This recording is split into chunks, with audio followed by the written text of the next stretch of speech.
4.6 and 4.7, completing the square and quadratic formula. It says solve each equation by completing the square. Sometimes you won't be able to factor, and that's what we did in one of the previous sections. We factored to solve. Sometimes you can factor, but you might not be able to think of the numbers. And so whether you can't factor it or you don't want to take the time to try to find the numbers, completing the square is a good option. It does the same thing. It solves this equation. So my advice to you would be spend a couple of seconds and try to factor it. If you can't factor it, then go to completing the square or quadratic formula. How it works is this. All right, we want this 91 somewhere else. So we're going to subtract the 91 and basically create a hole. So if you want to do that in your head to save room, then great, do that. We'd have x squared plus 20x, and then leave a little space, equals negative 91. Ideally, you don't just want a little space, you want a blank right there. All right, we're going to fill in that blank, and filling in that blank is completing the square. So here's how it works. What you want to do is look at that middle number, that 20. And what I always do is I take half of that number 20 is 10, and I write it down. So take half the number, and then you're going to take that number and square it.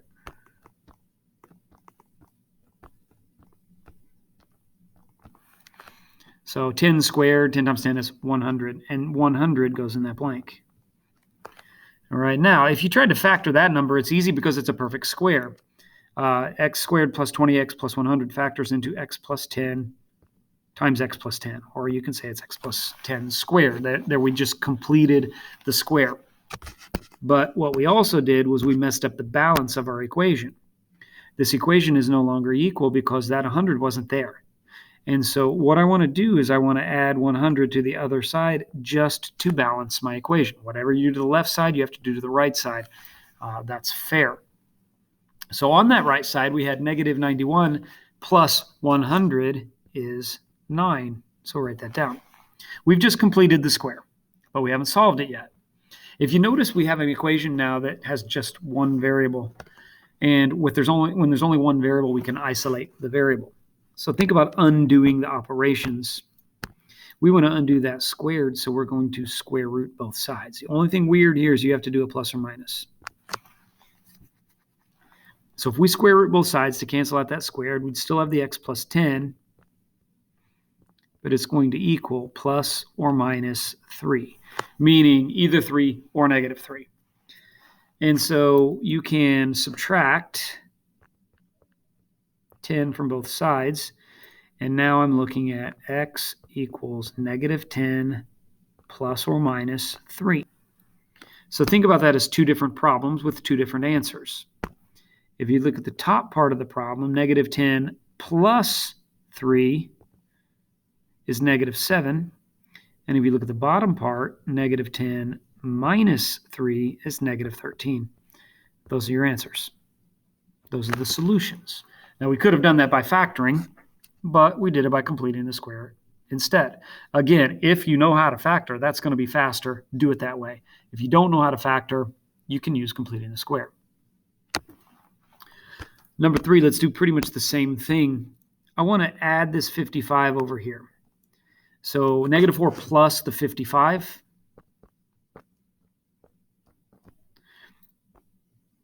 is 51. So m squared plus 14m, I'll leave that blank there, equals 51. Our steps were take half of that middle number, that's going to be 7, and square it, that's going to be 49. If you can actually make a 9. Factoring that expression on the left side, you get m plus 7 squared. We've just completed the square. That's a square. But we also unbalanced our equation, so we need to also add 49 to the other side. Add 49 to the left out of nowhere, so add 49 to the right and keep it in balance. 51 plus 49 is 100. And we're looking at an equation with one variable. we should be able to isolate. So we're going to take the square root of both sides, plus or minus. M plus 7 equals plus or minus 10. Square root of 100 is 10. Subtract the 7 over. M equals negative 7 plus or minus 10. And again, it splits into two problems. If you do the top part, negative 7 plus 10 is 3. If you do the bottom part, negative 7 minus 10 is negative 17.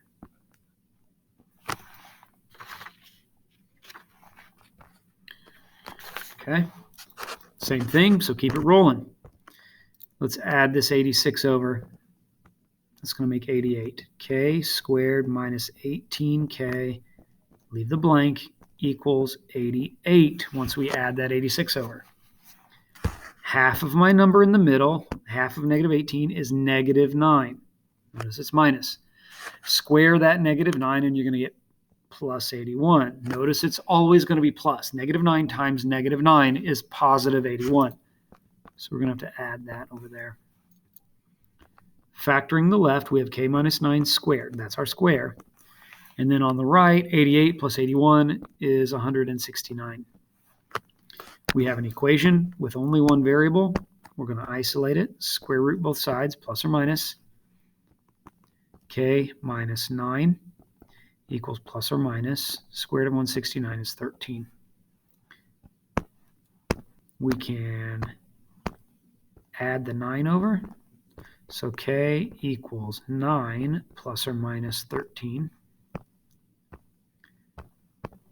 Top side, 9 plus 13 is 22. Bottom side, 9 minus 13 is negative 4. Those are our solutions. Again, we could have factored that. If you don't know how to, or if it's impossible, sometimes it's going to be impossible, you can complete the square. You can always complete the square even when it's impossible to factor. Number 7 is really the first one that's going to be impossible to factor. You can try to factor it, but it will not work. You will not be able to find two numbers that multiply to negative 45 and add up to negative 14.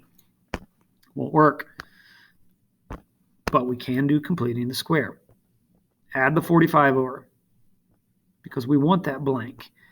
V squared minus 14v plus that blank equals 45. Half of my number is negative 7, and square it, and you get 49. So add 49 to both sides to keep your equation in balance. Factoring, we get v minus 7 squared. And over here, 45 plus 49, that's what, 94? 94. And you can recognize right now that it wasn't factorable because I won't know the square root of 94. It's not one of my perfect squares. But keep doing what we're doing. We're going to take the plus or minus square root of that number. And I've got v minus 7 equals plus or minus square root of 94.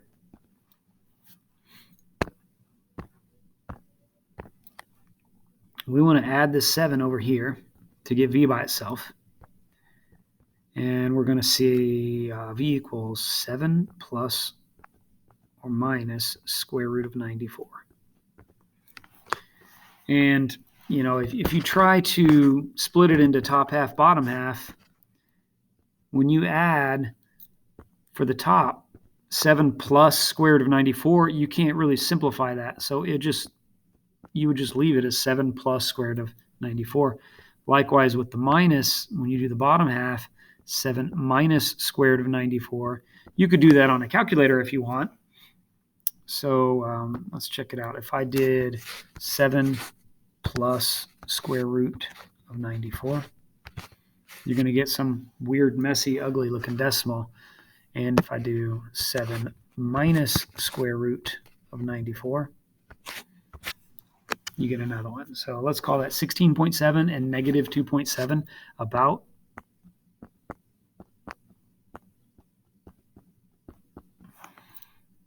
Okay. So, you know, these are the exact answers. and other ones are only approximate. So anytime it's a messy looking decimal like this, you couldn't have factored it even if you wanted to. Number 9, same thing. You're not going to be able to factor that one. So let's subtract this 84 over.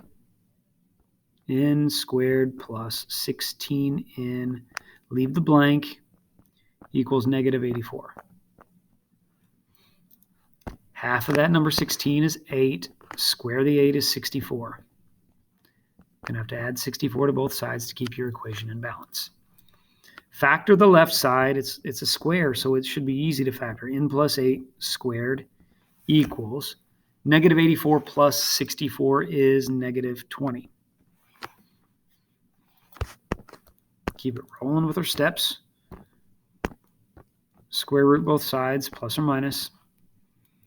N plus 8 equals plus or minus square root of negative 20.